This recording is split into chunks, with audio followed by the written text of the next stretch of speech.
नमस्कार दोस्तों, UP board lecture में आपका स्वागत है। आज हम लोग क्लास 10th की फिजिक्स का 10वां चैप्टर पढ़ रहे हैं, जिसका नाम है प्रकाश का परावर्तन तथा अपवर्तन। तो दोस्तों, इस लेसन के पहले से ही मैं 3 पार्ट बना चुका हूं। अगर आपने उन्हें नहीं देखा है तो डिस्क्रिप्शन में लिंक दे दूंगा, वहां से देख लीजिएगा। तो आज हम लोग पढ़ने वाले हैं उत्तल तथा अवतल लेंस द्वारा प्रतिबिंबों का बनना। तो आइए शुरू करते हैं।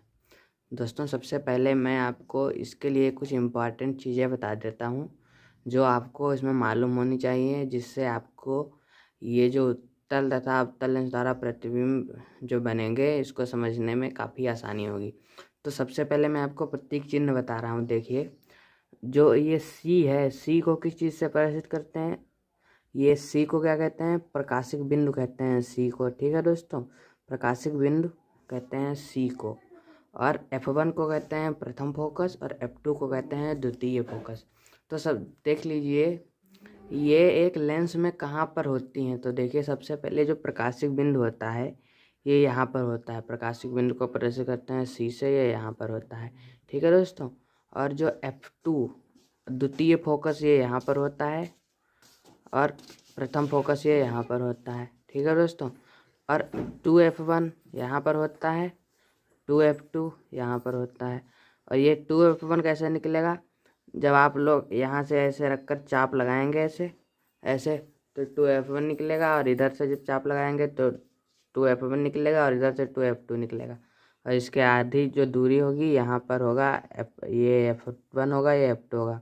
तो देखिए, यहाँ पर सबसे पहले देखते हैं कि नियम नंबर 1 देखते हैं कि अगर कोई किरण मुख्य अक्ष के समांतर जाती है, ये मुख्य अक्ष होता है, मुख्य अक्ष के समांतर जाती है, तो उत्तल लेंस से अपवर्तन के पश्चात F2 से होकर गुजरती है, F2 से होकर गुजरती है। ठीक है दोस्तों, और दूसरा नियम क्या कहता है कि अगर कोई किरण प्रकाशिक बिंदु से होकर गुजरती है तो बिल्कुल उस सीधी चली जाती है। ठीक है दोस्तों, अब देखिए, यही जो नियम है ये अवतल दर्पण के लिए किस प्रकार लागू होता है। अवतल दर्पण के लिए इसमें देखिए ये था कि अगर कोई किरण मुख्य अक्ष के समांतर जाती है तो F2 से होकर गुजरती है। और इसमें ये नियम किस तरह परिवर्तित होता है? इसमें होगा, अगर कोई किरण मुख्य अक्ष के समांतर जाती है तो अवतल दर्पण से अपवर्तन के पश्चात F1 के लंबवत में ये ऐसे गुजर जाएगी। ऐसे कोई किरण जा रही है ये, और ये ऐसे चली जाएगी। ठीक है दोस्तों, इसमें क्या होता था, ऐसे किरण जाती थी और F2 से होकर गुजरती थी, और इसमें F1 के लंबवत जा रही है, ऐसे F1 के लंबवत, और ऐसे गुजर जा रही है, ऐसे जा रही है, और ये F1 के लंबवत है और ऐसे गुजर जाती है। ठीक है दोस्तों, अब देखिए अवतल, और ये दूसरा नियम क्या कह रहा है कि अगर कोई किरण प्रकाशिक केंद्र से जाती है तो बिल्कुल सीधी चली जाती है। ये देखिए, दूसरा नियम क्या कह रहा है कि अगर कोई किरण प्रकाशिक केंद्र से जाती है तो बिल्कुल सीधी चली जाती है। तो ये नियम अवतल दर्पण के लिए किस प्रकार लागू होता है? देखिए, अब इसके लिए भी यही नियम इसी प्रकार लागू होता है कि अगर कोई किरण प्रकाशिक केंद्र से होकर जाती है तो बिल्कुल सीधी चली जाती है। देखिए, ये किरण कोई प्रकाशिक बिंदु से होकर जा रही है और ये बिल्कुल सीधी चली जाएगी। ठीक है दोस्तों, अब एक नियम और है कि अगर कोई किरण F1 से होकर गुजरेगी, F1 से होकर अगर कोई किरण गुजरेगी तो अपवर्तन के पश्चात जो होगा तो मुख्य अक्ष के समांतर हो जाएगी। ठीक है दोस्तों, अगर कोई किरण F1 से होकर गुजरेगी तो अपवर्तन के पश्चात मुख्य अक्ष के समांतर हो जाएगी। ये एक एक्स्ट्रा नियम मैंने आपको बता दिया। अब देखते हैं उत्तल लेंस द्वारा प्रतिबिंबों का बनना। आप देख लेते हैं। तो पहली स्थिति देखते हैं, जब वस्तु अनंत पर रखी हो तो प्रतिबिंब कहाँ पर बनेगा। तो ये देखिए, मान लेते हैं ए बी कोई वस्तु है, ये अनंत पर रखी हुई है। ठीक है दोस्तों, ये अनंत पर रखी हुई है, अनंत पर ए बी कोई वस्तु रखी हुई है। तो अब देख लेते हैं इसका प्रतिबिंब जो होगा वो कहाँ पर बनेगा। सबसे पहले देखिए, मैंने आपको 2 नियम बताए थे। एक तो कि अगर कोई किरण प्रकाशिक बिंदु से होकर गुजरेगी तो वो बिल्कुल सीधी दिशा में चली जाएगी। तो देखिए ये किरण प्रकाशिक बिंदु से होकर गुजरी और ये ऐसे चली गई। ठीक है दोस्तों। और दूसरा नियम क्या बताया था कि अगर कोई किरण मुख्य F1 से होकर गुजरेगी तो वह मुख्य अक्ष के समांतर हो जाएगी। ये किरण F1 से होकर गुजरी और ये यहाँ पर मुख्य अक्ष के समांतर हो गई। ठीक है दोस्तों। अब देखते हैं, यहाँ पर ये इसका प्रतिबिंब बना है, यहाँ पर ये इसका प्रतिच्छेदक बिंदु है, यहाँ पर प्रतिबिंब बना है। कहाँ पर प्रतिबिंब है? F2 पर प्रतिबिंब है। ये F2 है। यहाँ पर प्रतिबिंब क्या बना है? A' B'। तो अब प्रतिबिंब की स्थिति देख लेते हैं। प्रतिबिंब की स्थिति क्या होगी? तो देखिए दोस्तों, सबसे पहले क्या स्थिति है? प्रतिबिंब जो होगा वह द्वितीयक फोकस पर बनेगा, F2 पर बनेगा, द्वितीयक फोकस पर बनेगा। ठीक है। कैसा होगा? उल्टा होगा। अगर जो जितने भी प्रतिबिंब होते हैं दोस्तों, अगर कोई प्रतिबिंब जितने भी होते हैं इधर बनेंगे लेंस से दूसरी ओर, वो सभी वास्तविक होंगे। ठीक है दोस्तों। और उल्टे होंगे, वास्तविक होंगे और उल्टे होंगे। ठीक है। तो प्रतिबिंब वास्तविक है और उल्टा है, उल्टा है। ठीक है दोस्तों। और कैसा है? वस्तु से छोटा। ये देखिए ये ए बी इतनी बड़ी वस्तु है और A' B' छोटा प्रतिबिंब बना है इससे, तो वस्तु छोटा है। कहाँ बन? ठीक है दोस्तों। अब देख लेते हैं दूसरी स्थिति, देख लेते हैं। जब वस्तु अनंत तथा 2F1 के बीच में स्थित हो तो प्रतिबिंब कहाँ पर बनेगा? देखिए दोस्तों, ये देखिए ये वस्तु जो है वो अनंत और 2F1 के बीच में रखी है। ये यहाँ पर अनंत है और 2F1 है यहाँ पर, तो इसके बीच में ये वस्तु रखी हुई है AB। एक तो किरण ऐसे मुख्य अक्ष के समांतर गई। ठीक है। ये मुख्य अक्ष के समांतर किरण गई और उत्तल लेंस से अपवर्तन के पश्चात F2 से होकर गुजर गई। ठीक है दोस्तों। और दूसरी किरण जो है वह प्रकाशिक बिंदु से होकर गई ये, और अपवर्तन के पश्चात बिल्कुल सीधी चली गई। यहाँ पर ये प्रतिच्छेदक बिंदु है और यहाँ पर ये इसका प्रतिबिंब बना है A' B'। तो अब प्रतिबिंब की स्थिति क्या होगी? लेंस की दूसरी ओर है प्रतिबिंब। ठीक है दोस्तों। वास्तविक है। जितने भी इधर प्रतिबिंब होते हैं लेंस के दूसरी ओर जितने भी प्रतिबिंब बनते हैं वह सभी वास्तविक होते हैं। ठीक है दोस्तों। वास्तविक है। और क्या है? और क्या है? देखिए है ये वस्तु से छोटा है। ठीक है दोस्तों। आप वस्तु से छोटा है और उल्टा है। और स्थित कहाँ पर बना है? F2 और 2F2 के बीच में बना है ये प्रतिबिंब। ठीक है दोस्तों। F2 और 2F2 के बीच में ये प्रतिबिंब बना हुआ है। अब तीसरी स्थिति देखते हैं। तीसरी स्थिति देखिए दोस्तों, जब वस्तु 2F1 पर रखी हो तो प्रतिबिंब कहाँ पर बनेगा? जब वस्तु ये देखिए ये 2F1 है, यहाँ पर एक वस्तु AB रखी हुई है, तो अब प्रतिबिंब कहाँ पर बनेगा?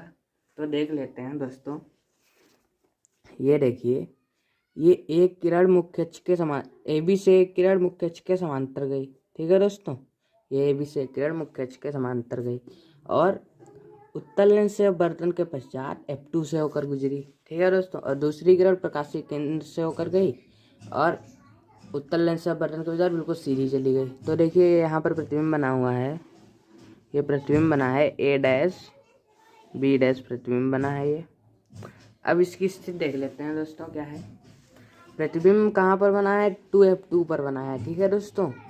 2F2 पर प्रतिबिंब बना हुआ है। कैसा है? वास्तविक है, उल्टा है और देखिए वस्तु के बराबर है। वस्तु का जो ये देखिए AB वस्तु है इसके बराबर है ये प्रतिबिंब। ठीक है दोस्तों।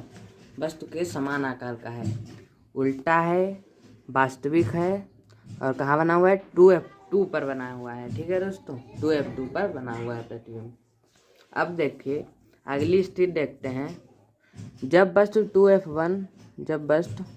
2F1 तथा F2 के बीच में रखी हो, 2F1 तथा F1 ये F1 है यहाँ पर, 2F1 तथा F1 के बीच में रखी हुई वस्तु, मान लेते हैं ये AB कोई वस्तु है जो 2F1 तथा F1 के बीच में रखी हुई है। AB से एक किरण या मुख्य अक्ष के समांतर गई और अपवर्तन के पश्चात F2 से होकर गुजरी। ठीक है दोस्तों।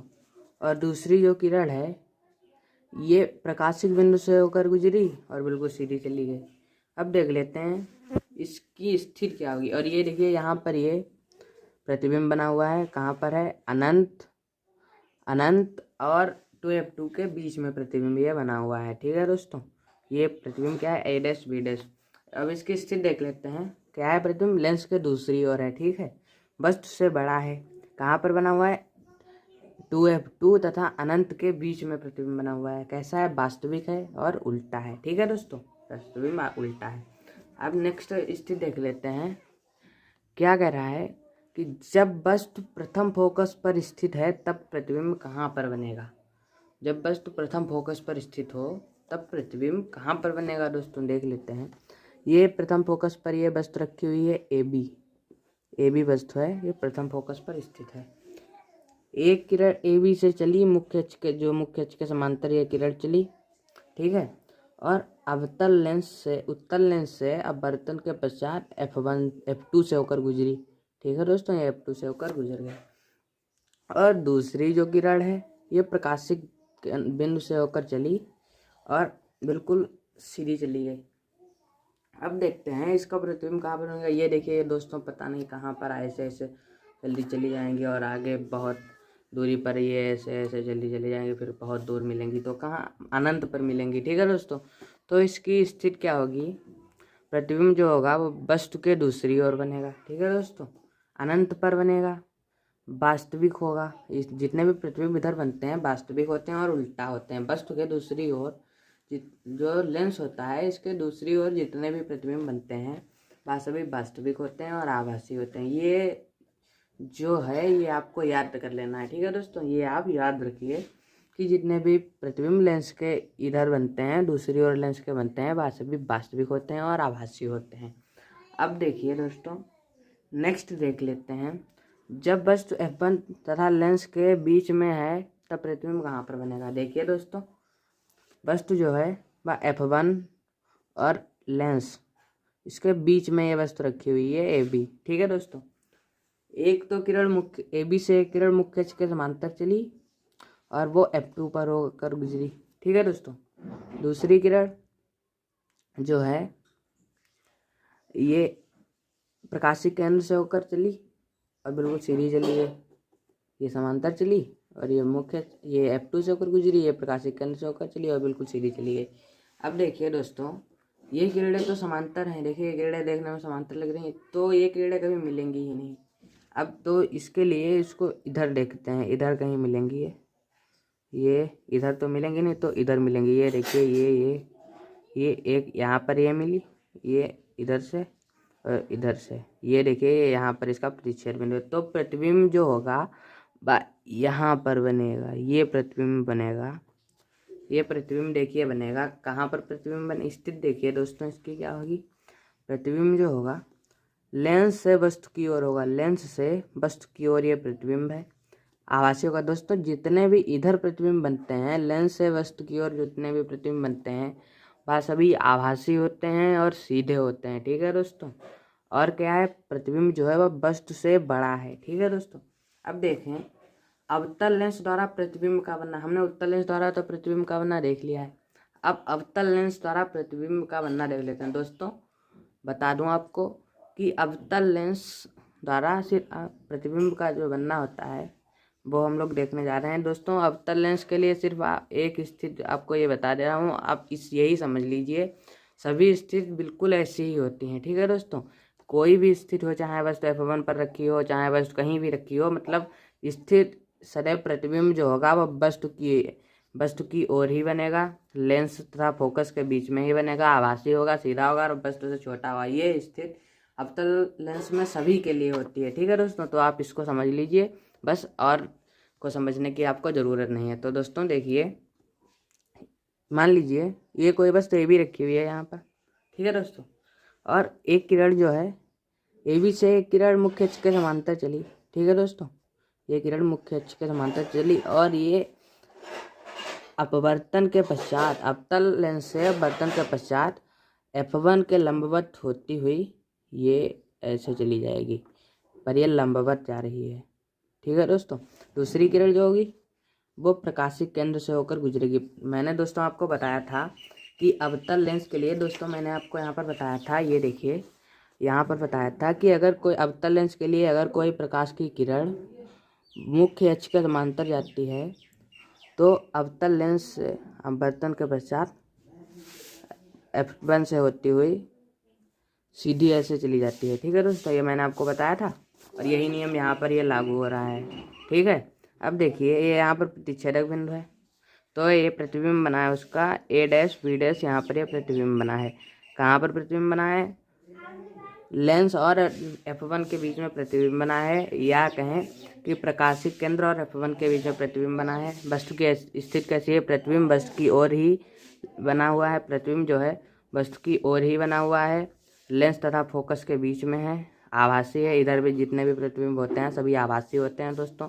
और सीधा है, सीधा है, देखिए दोस्तों सीधा है। और कैसा? वस्तु से छोटा है दोस्तों, वस्तु से छोटा है प्रतिबिंब। ठीक है दोस्तों, ठीक है दोस्तों वीडियो अच्छा लगा हो तो लाइक करें, कमेंट करें और साथ में अपने अन्य दोस्तों को भी शेयर करें। और इस बाद में इस लेसन के न्यूमेरिकल बताऊंगा। अगर आपने हमारे चैनल को अभी तक सब्सक्राइब नहीं किया है तो सब्सक्राइब कर लीजिए और साथ में पास के बेल आइकन को भी प्रेस कर लीजिए, जिससे आपको हमारे वीडियो की नोटिफिकेशन सबसे पहले मिल जाएगी। तो दोस्तों अब जो हमारा वीडियो आएगा इसमें आपको इस लेसन के न्यूमेरिकल बताए जाएंगे, जो वीडियो हमारा कल तक आपको मिल जाएगा। तो दोस्तों अभी तक हमारे चैनल को आपने सब्सक्राइब नहीं किया है तो सब्सक्राइब कर लीजिए।